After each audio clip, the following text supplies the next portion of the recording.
Assalamualaikum warahmatullahi wabarakatuh. Saya Suli Solihat, NPM 223521034 akan menjelaskan tugas yang telah diberikan, yaitu tentang analisis laporan laba rugi. Analisis laporan laba rugi adalah suatu proses mengkaji atau memahami data yang ada dalam laporan laba rugi suatu perusahaan. Laporan ini menunjukkan kinerja keuangan perusahaan dalam jangka waktu yang tertentu, biasanya 1 tahun. Kemudian tujuan analisisnya yaitu untuk mengetahui kinerja, melihat apakah perusahaan untung atau rugi, seberapa besar, dan apa penyebabnya. Yang kedua, membandingkan, yaitu membandingkan kinerja dengan periode sebelumnya atau dengan perusahaan sejenis. Kemudian yang ketiga adalah memprediksi kinerja di masa depan. Yang keempat, membuat keputusan, jadi membantu manajemen membuat keputusan bisnis yang lebih baik.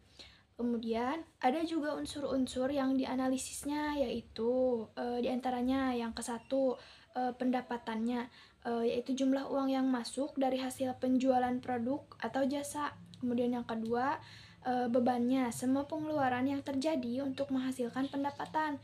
Kemudian yang ketiga, laba atau ruginya, selisih antara pendapatan dan juga beban. Kemudian ada juga cara menganalisisnya, yaitu 1, menghitung rasio-rasio tertentu untuk mengukur profitabilitas, likuiditas, dan juga solvabilitas perusahaan. Yang kedua, melihat perkembangan pendapatan, beban, dan juga laba rugi dari waktu ke waktu. Yang ketiga, membandingkan dengan perusahaan sejenis atau industri rata-rata. Ada juga manfaat analisis yang pertama bagi investor, membantu dalam membuat keputusan investasi. Yang kedua, bagi manajemen, membantu dalam mengevaluasi kinerja, membuat perencanaan, dan juga mengambil tindakan perbaikan. Yang ketiga, bagi kreditur, membantu dalam menilai perusahaan dalam membayar utang. Kemudian analisis laporan laba rugi adalah bagian penting dalam memahami kinerja keuangan perusahaan.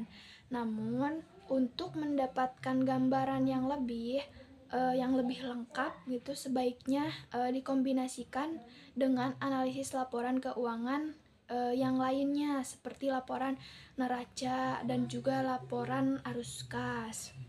Sekian yang dapat saya sampaikan. Wassalamualaikum warahmatullahi wabarakatuh.